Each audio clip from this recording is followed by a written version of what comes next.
Hello everyone, welcome back to Film and Flash, and today we're reviewing the Polaroid Supercolor 635 CL. CL stands for close-up lens. This lens will allow you to focus up to a minimum of 2 feet, or 0.6 meters for those of you that don't speak American, 4 feet to infinity, or 1.2 meters to infinity. Obviously infinity is universal, it's not just an imperial system. So it's relatively versatile as far as its focus ranges go. As far as an instant camera goes, they're not really designed to give you very intuitive, controllable photography.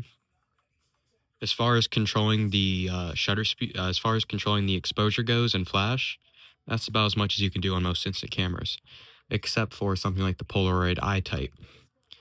Those of you who know what that is, uh, well, I guess. It's a very good camera. It allows you to control the shutter speed, and it's a lot more intuitive than most of the instant cameras before it.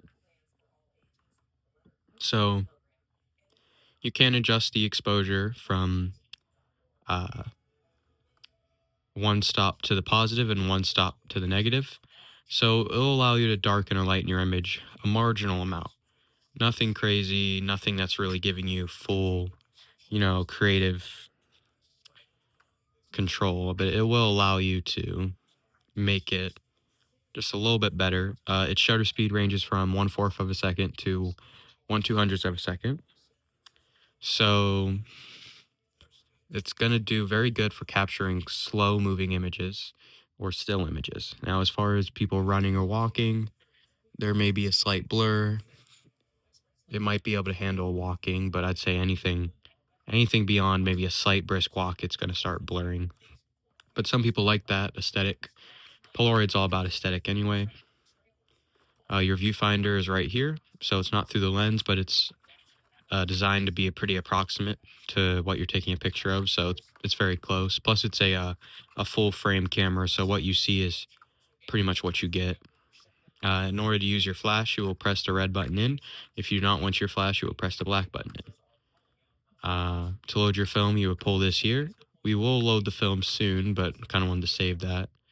Well, actually, I mean, we could load it now, I suppose. I brought like 3 cameras up here to compare it to, but let's go over this one first. It's lightweight plastic, has a rainbow strip, which is not extremely common, actually. A lot of their 600 cameras didn't have the rainbow stripe. It doesn't really mean anything special. It just looks pretty.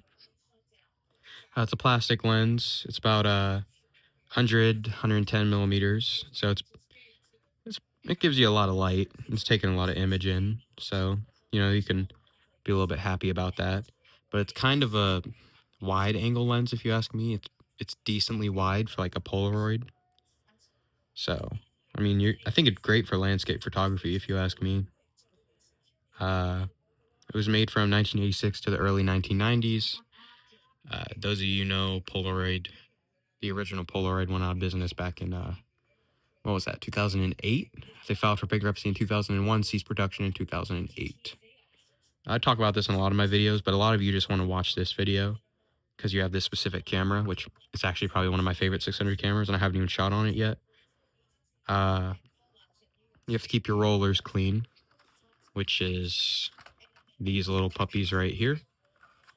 These little metal rollers right here have to be kept clean, or else they will smear your image. I used to have a couple Polaroids I took on my SX70 where they were smeared because of dirty rollers. So I'd have to bring that out to show you if I could find it. If I do, I'll post it. And right here, obviously, your battery terminals.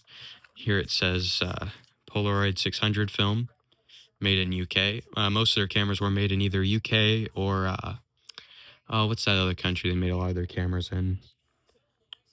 One of these cameras I'm going to show you is going to tell you. It does not have a tripod screw, but it has a little bit of texture here. Why it's textured here, I don't know. I would just, maybe so you don't drop it, or maybe there's something you used to be able to slide it in. Probably most likely so you can't drop it. Your film counter's right here. It's going to say 10, but you only get 8. Here's a little green light right here. This will light up when your flash is ready to go.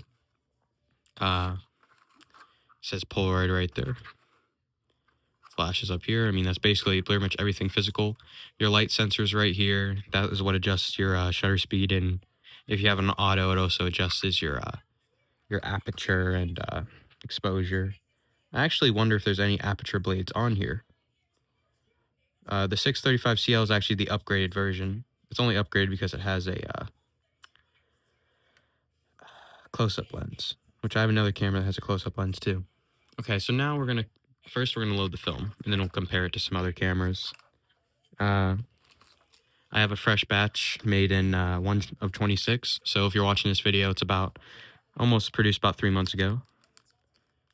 It's a shiny silver package, and then obviously you have your little rainbow stripe. Welcome to paradise. They all say that. And then these are your little battery terminals. You're gonna place it with the battery terminals facing down. You're gonna push it all the way in till it clicks like that, till it won't go anymore. Then you're gonna do that, and you can see that light's about to turn green. I'm holding it at an angle so it's more noticeable once the light turns green. I know we're kind of like waiting intently for the light to turn green. Oh, there you go. Now your flash is ready to go. Basically, the capacitors are fully charged. And yeah. Now the camera is ready to go. As you can see, it ejected the blank cartridge, and that little black thing that you saw come out is actually designed to keep the film safe from light. So you can just pull it out real quick and put it in your pocket. So now I have 8 exposures. If you look on the back here, like I said, my film counter is showing I have 10 shots. However, we both know I really have 8. And this is because older Polaroid film packs used to come with... can I close it now? Okay, I can close it now. Because older Polaroid film packs used to come with 10. I don't know why that was so hard to say. That was incredibly simple. Yeah, they used to come at 10. They don't anymore. I imagine it's different technology in production. So this is another Polaroid 600. This is the Polaroid Business Edition 2. This one actually has its own camera on YouTube, as far as I'm aware. Or I might have never made a video on this. I think I do. The only difference between this one and that one is this one has a close-up lens as well. Same distance, 2 to 4 feet. Similar technology, almost the exact same camera. The difference is actually this one has a tripod screw, and it is designed to be slightly more durable and slightly more reliable than the other Polaroid 600 models, because it's actually designed for business. Now, you could almost guess that if it said business edition on it. But yeah. So, yeah, most of them don't come with tripod screws. So that's basically what the business edition is. More durable, designed to go on a tripod for business shooting. That's probably documentation for like insurance companies and stuff along those lines. Now, this is your more standard run-of-the-mill Polaroid one-step. This is the one-step close-up. This is one of the most common 600 cameras. It also does not have a tripod mount. It is one of the simplest models. It's essentially the same as the other one. You get flash and no flash. It looks the same on the inside, except this one says this one's red. I wonder if the other one's red. Yeah, they're both red. So the difference between those two is one's green and one's red. That's the red one. Well, that's the green one. These two are red. They all come with these little neck straps. They're decently uncomfortable if you're into that. I brought one more camera, and this one actually comes in a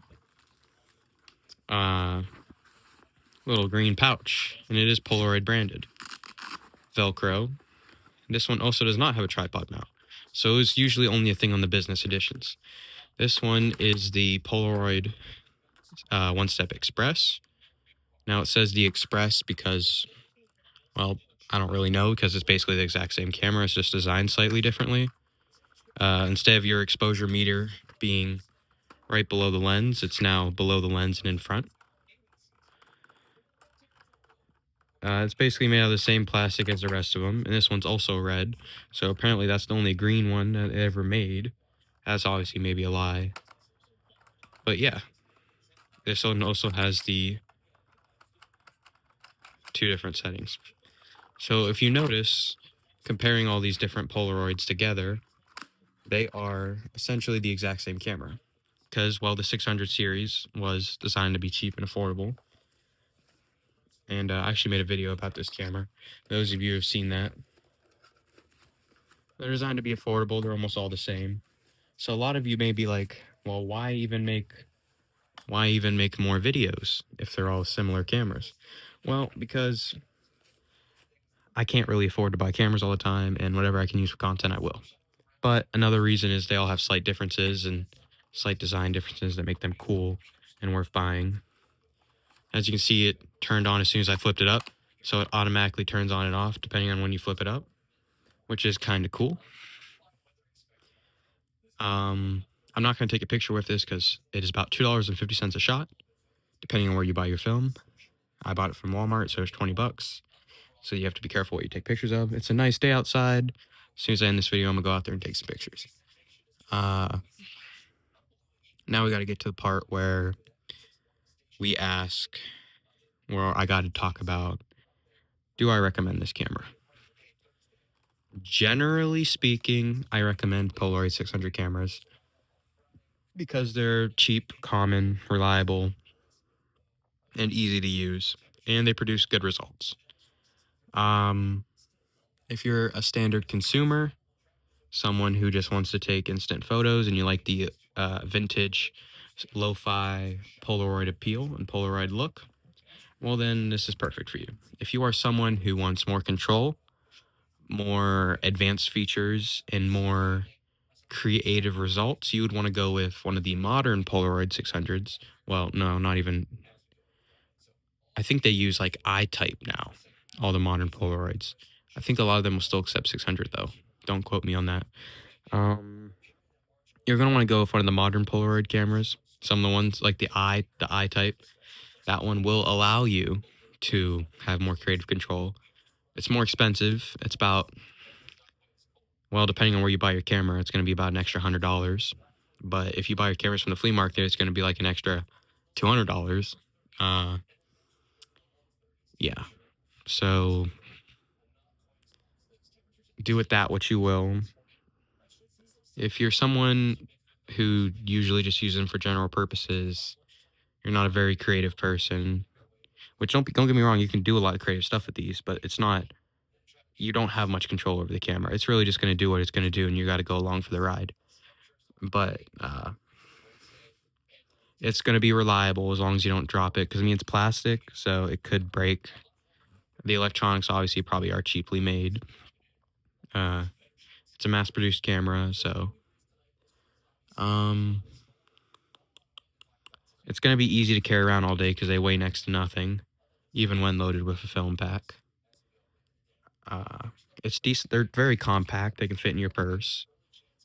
So, like, it all depends on what you're looking for. For what I use them for, it's okay, but I like to be creative with my cameras. That's why I usually use my Instax Mini, which was my first ever YouTube video, by the way, if you want to check that one out. I haven't had much time to use it lately, though, because, well, I've been preoccupied with a lot of stuff, you know. Day-to-day life's pretty difficult. I've been making a lot of camera videos, you know. I'm trying to make like at least a few a month, but at least once a month. Let's not talk about that right now, though. Yeah, I'd recommend it if you can get it for under $50. However, I actually would probably recommend something like this first. One, the edges are a little bit more rounded, which is kind of sleek. However, it's not as pretty if you ask me. Well, actually, you could argue this one's kind of ugly. Looks like a beluga whale. But this one's sleek and rounded and refined, and it has a tripod mount, which is probably my favorite part of this camera, if I'm being honest with you, because I like doing tripod shooting. It's really nice. I'd recommend the 600 edition too. You're going to be able to get it for about the same price.